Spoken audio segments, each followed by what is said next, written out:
So today is going to be a bit longer than usual because I am going to tell you today is my anniversary. Hi, Callie. Hi, Victor.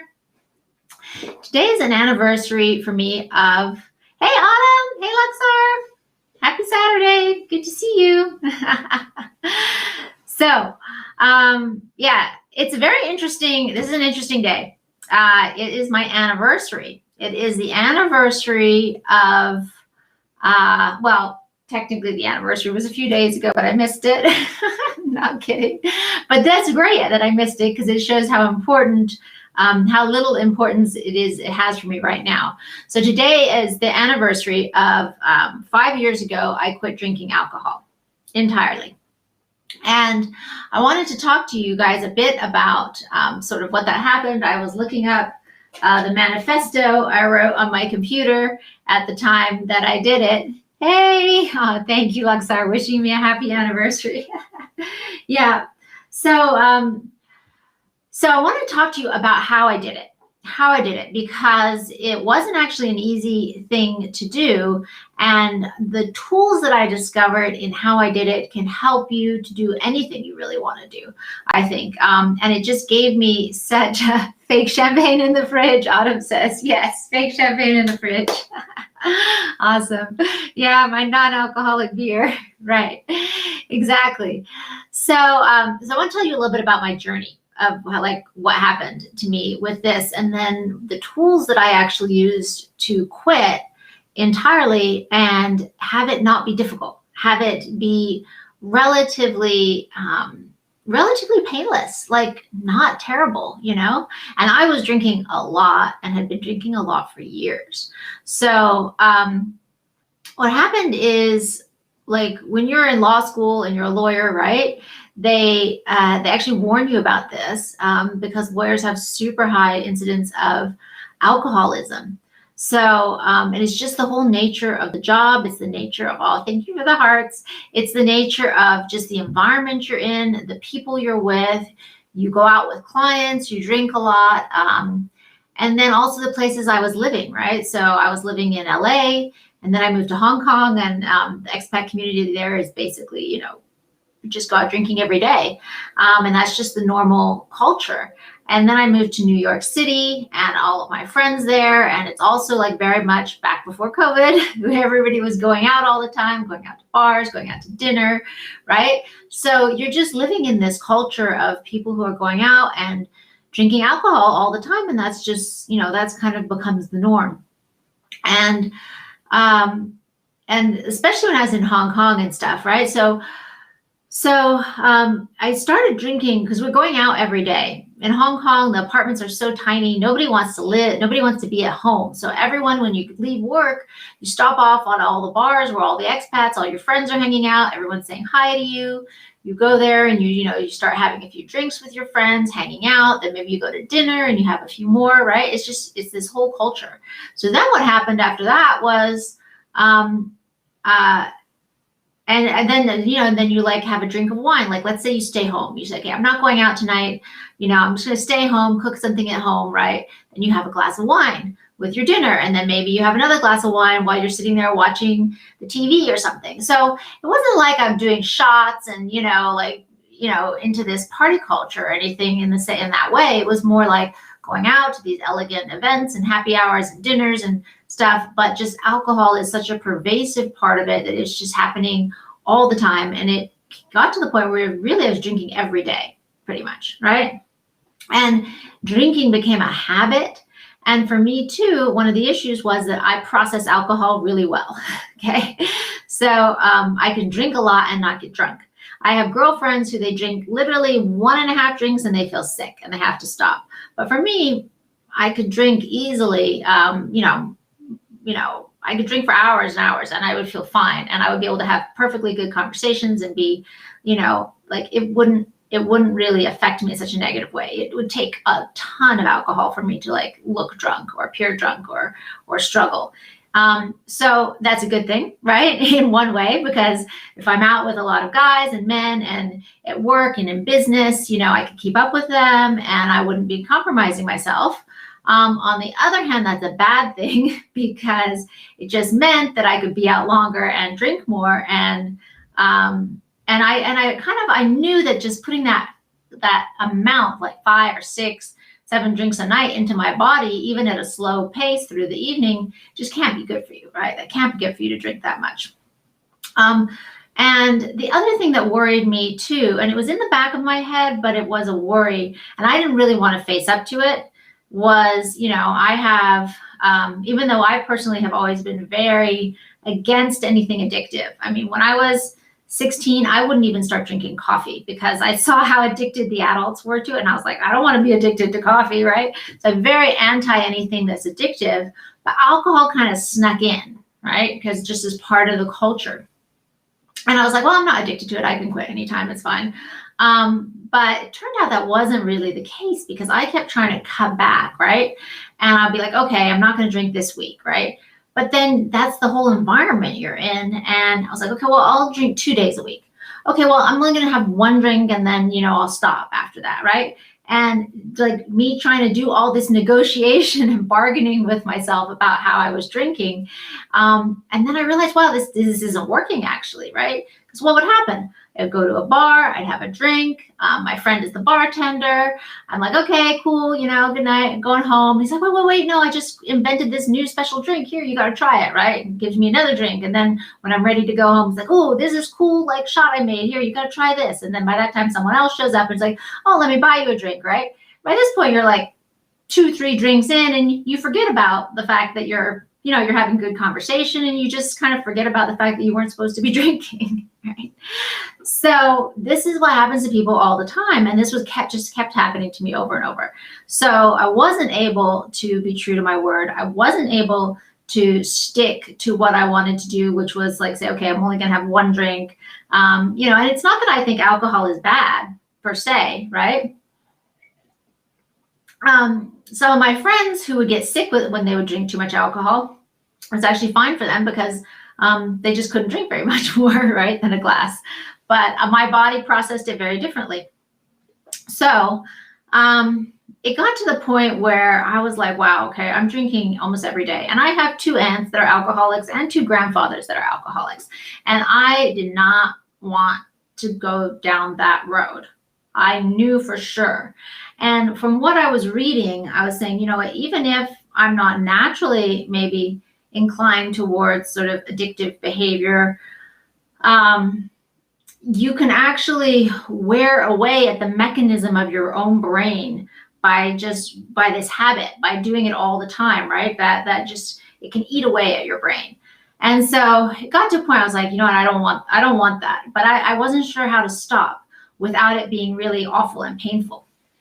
So what did I do? Now I'm going to tell you how I quit drinking, and I was drinking a lot, and how I was able to do it without it being painful, without it being really difficult, because I hacked my brain. I hacked how I did this. So let me pull up the chat here. And so it was pretty cool what I figured out, because I had tried earlier to stop. And I would like quit for 6 weeks, right? When I was in school, I was in law school, I stopped drinking for 6 weeks because I heard that that's how much time it takes for your liver to repair. But it was really hard. Every time I'd see like people drinking, I'd be out with my friends and they were drinking, and I was just like dying and waiting for those 6 weeks to be up where I could have, where I could go drinking with them again. And I was like, wow, I do not want to feel like that. That sucks. That's tough, right? So I learned 4 secrets that help me hack it, and I'll explain them to you, okay? The first secret I learned was, I was reading about and understanding how do we do habits? How do we change a habit, okay? I realized that drinking for me was a habit. It had become a habit, right? Every time, like when I wanted to relax, every time in the evening, watch a movie, have a drink, go out, have a drink, right? It was a habit. It was just something I was doing habitually every day by this point. So I had to break the habit. Now, how do you break a habit? You don't break a habit by just, if I just stop drinking, right, and didn't do anything else, then I would miss it. I would miss what I got from it. So, and this is true of anything, whether you're trying to stop smoking, stop, doing anything pretty much that you want to give up. You think, okay, this is not good for me, but if I give it up, then I'm going to feel like I miss it, right? And I didn't want to have that feeling all the time. That's an awful feeling, right? So what I did is I said, okay, I'm going to make a list of all of the things that drinking gives me. What are the benefits of drinking? Why do I do it? What are the benefits I get from it? And then how can I replace those? So that was number one. I listed the benefits. So for me, that was it was helping me to relax. It was, I enjoyed the taste of it because I would drink very fine wines, expensive wines, fine cocktails. I wasn't drinking garbage, right? Belgian beers. Like I was very into the high end of all of that sort of thing. So I liked having something to drink that wasn't water, right? I wanted something more interesting to drink than water. So then I said, okay, so what do we do? What do I do then? I need to replace this with something else. What could I do in the evenings when I want to relax, right? My brain would just be on overload because I was a lawyer, I was a corporate lawyer, just constantly in stress and tension and contracts and everything. So I had to ask myself, what are other things that I could do that would help me relax? Because that's what I was doing it for. So I made a list of these types of things, and I made a commitment that I was going to do those things for myself to switch that benefit over, right? So one of the things I started doing was I was like, okay, well, I need something to help my whole body relax, my mind relax. So I started taking long hot baths in the evening, right? So if I came back and I was stressed and I wanted to I was like, okay, I need to take a long hot bath. I would put in like salts and bath salts and candles and essential oils, and I would take something in there to listen or to read or to watch a movie or whatever it was, and I would make it this really beautiful experience. So I started to desire that instead. See, so I switched it. Another thing I said is, okay, massages. I love getting massages. How often do I have the time to do that? I'm going to commit that I'm going to start getting massages more. This is what I'm going to switch out for alcohol. This is how I'm going to swap it out, okay?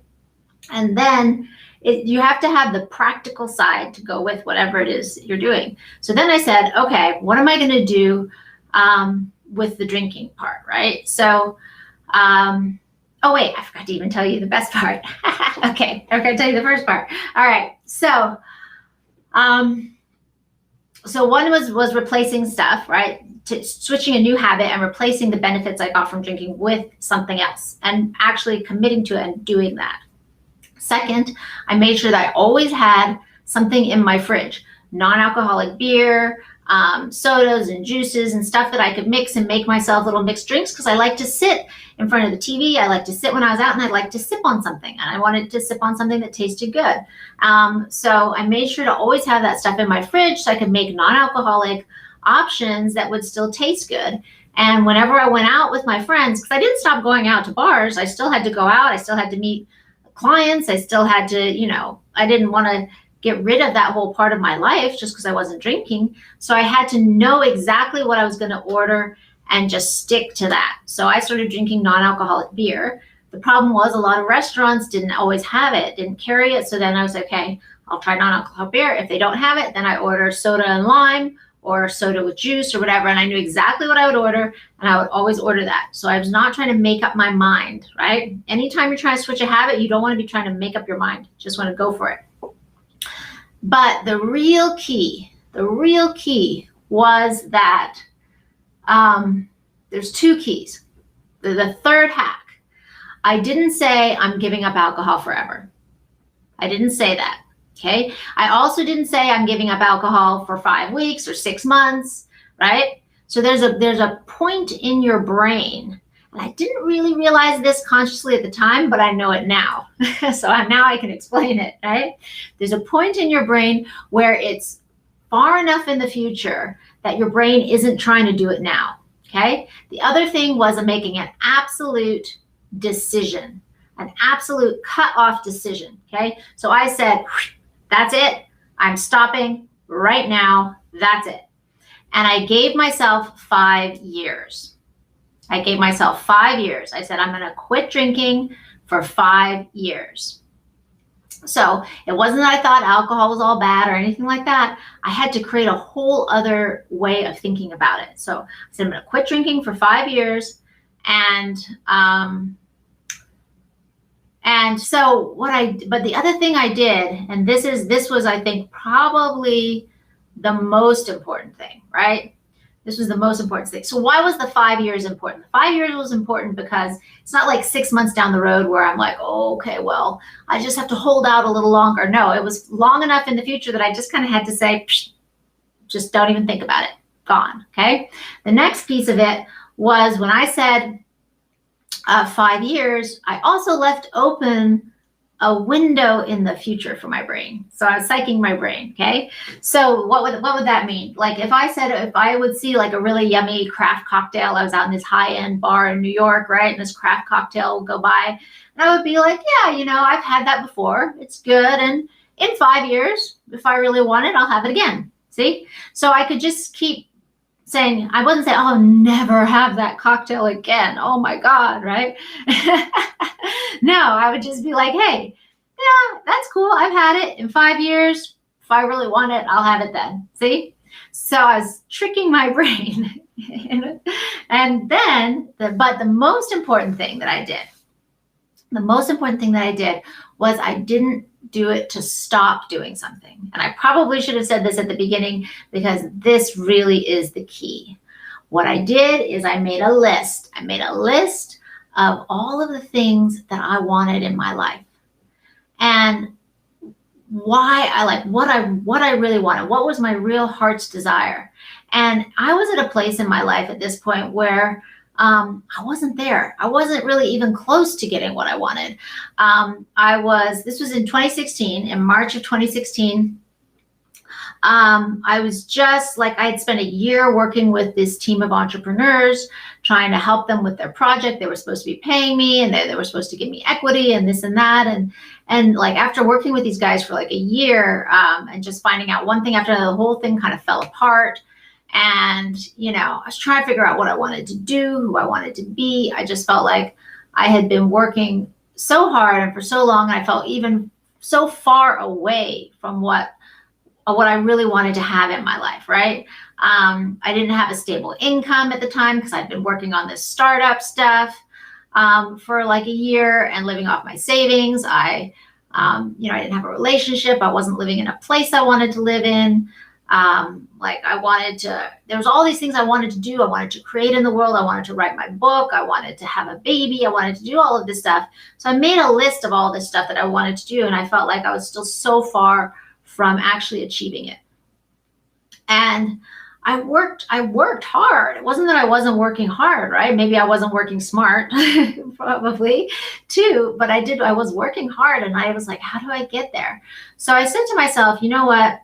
This drinking thing, it actually takes up a lot of time because I go out, I spend hours out. I often hang out talking to people that are just kind of, useless or boring or time wasters, right? They're not really helping me go anywhere or get anywhere. They're not enriching my life, but they're buying me drinks. So I'm just kind of hanging out and doing that. I was like, this is a big waste of time.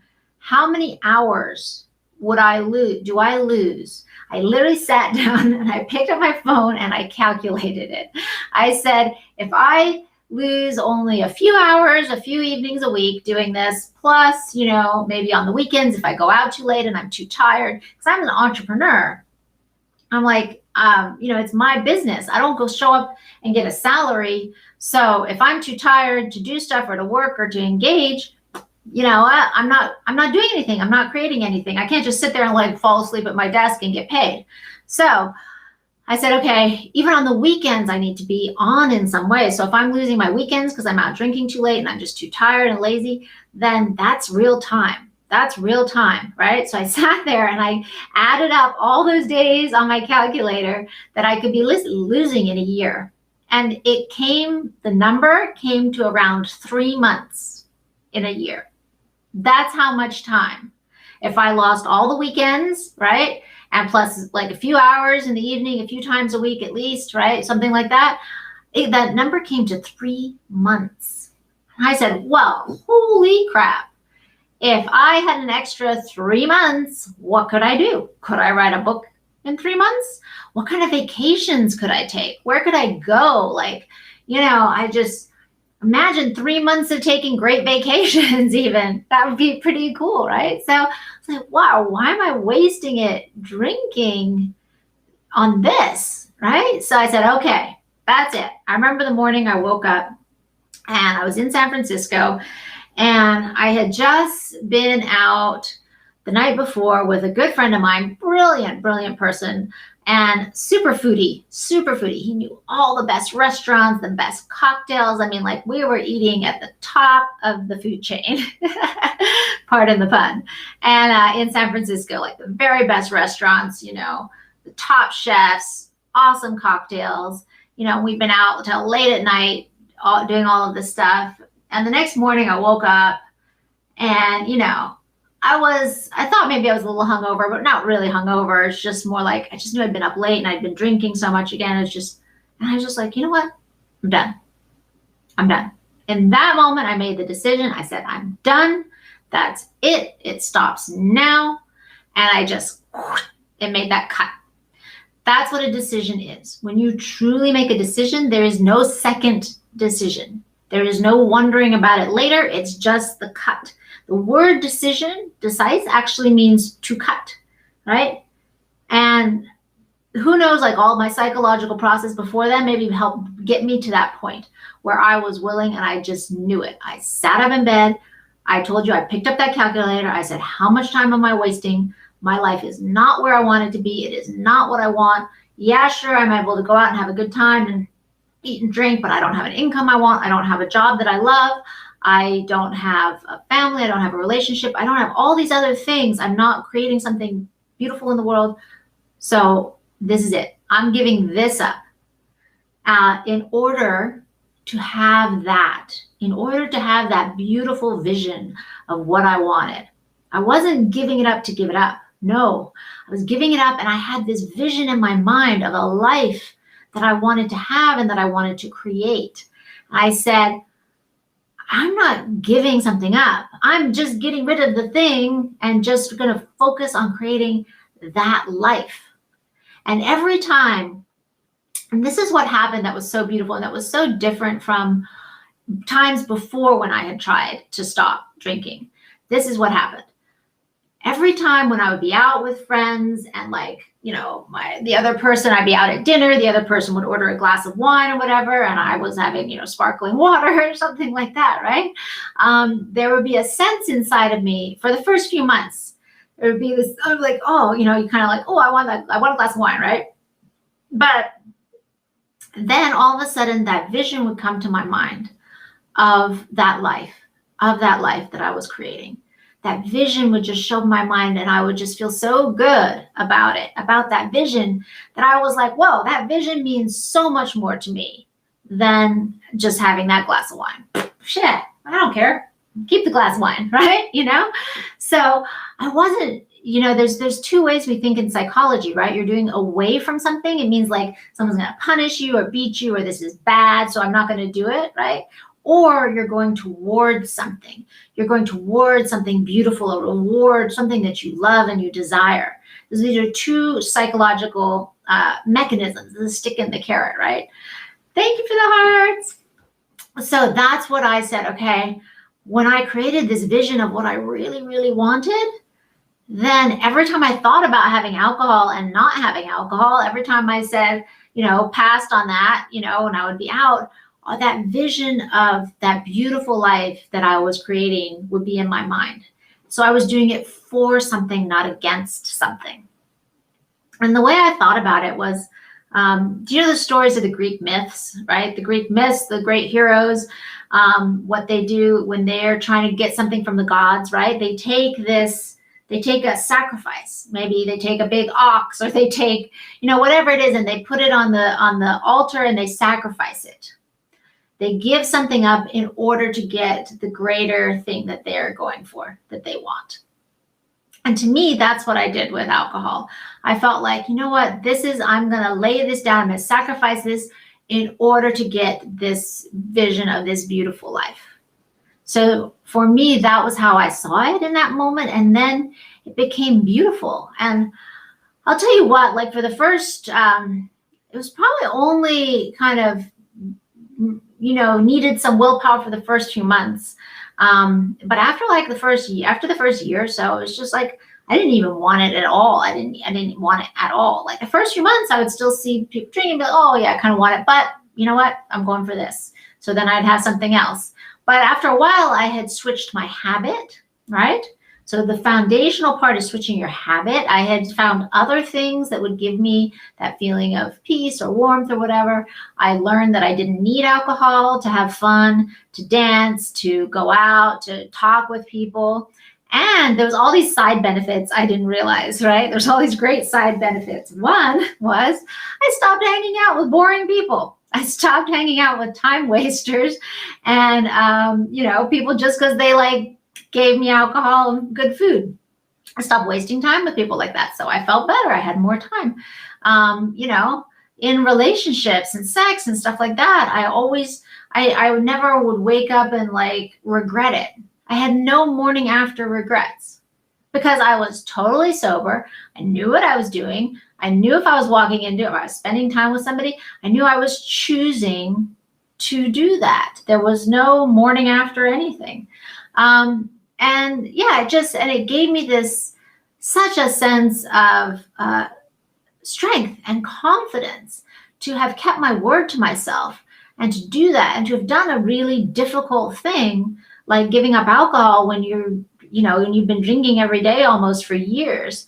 And to have cracked that, to have hacked that, to have figured that out and to have done it, it gave me such a great sense of accomplishment too, which also helped improve my self-confidence. So that's what I wanted to tell you about, sort of my story about how I gave it up. And it has been 5 years now, right? It's been 5 years now. This was when I said, okay, I'm giving it up for 5 years. Actually, let me tell you the real thing I said, I'm giving it up either for 5 years or till I make $5 million.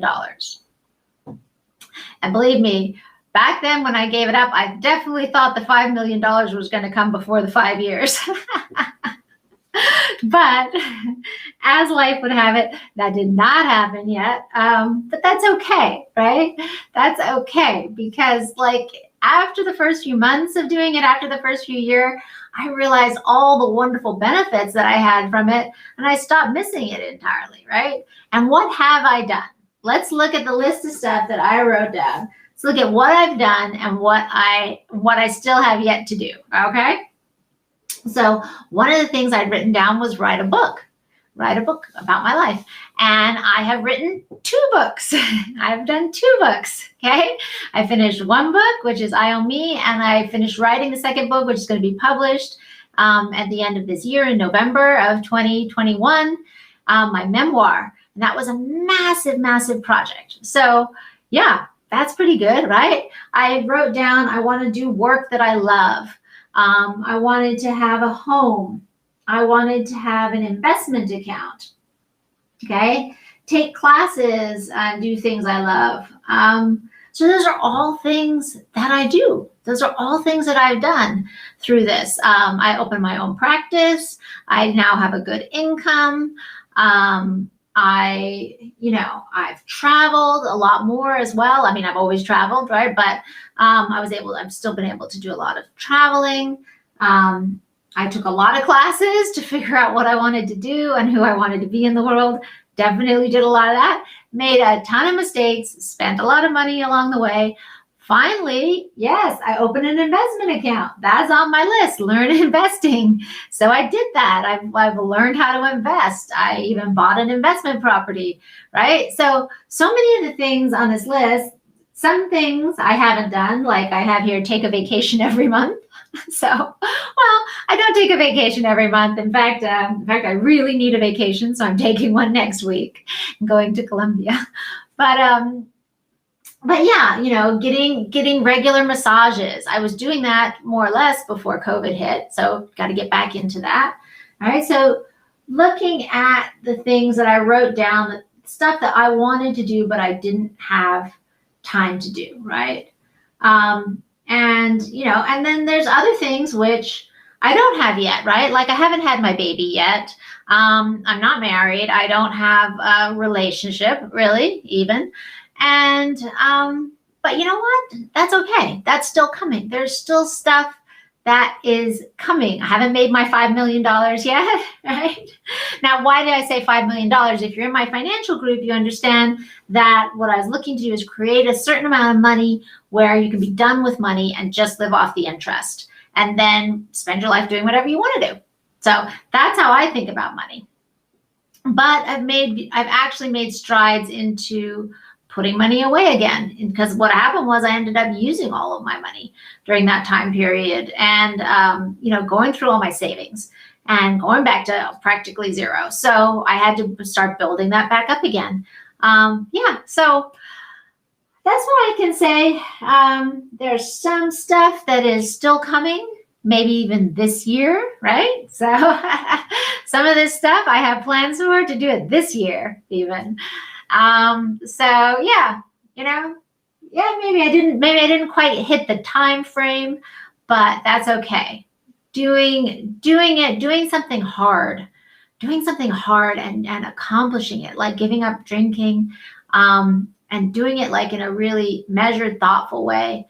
It's such a beautiful thing. It gave me a lot of confidence. It gave me a lot more confidence in myself that I had been losing at that time. I'd been losing that confidence in myself because I was, I had been, like I said, I'd spent this year working with these entrepreneurs, and I'd kind of been taken for a ride, I have to tell you, like they had told me all this stuff. And then after, months, I'd keep digging into it and finding out that a lot of it was lies, that they didn't really have this, or they didn't really understand this, and they hadn't really gotten that contract or created that thing. And then I was trying to fix it all and save the project. And eventually I just had to walk away, and I just had to say, I can't control it because I'm not the owner. So every time I try to fix something, they break it, right? And that was really hard. I was feeling really down, doubting myself, doubting my judgment, because I've been working with these guys for, a year and not really getting paid, not getting anything out of it. And, so just sometimes if you're struggling and going through a tough time and you're maybe discouraged about yourself, find something that you can do, something good for yourself that you can commit to, that you can keep your word to yourself. And when you keep your word to yourself, then you can, that just gives you confidence to keep going, to keep trying new things, to keep doing new things, and to keep it up. So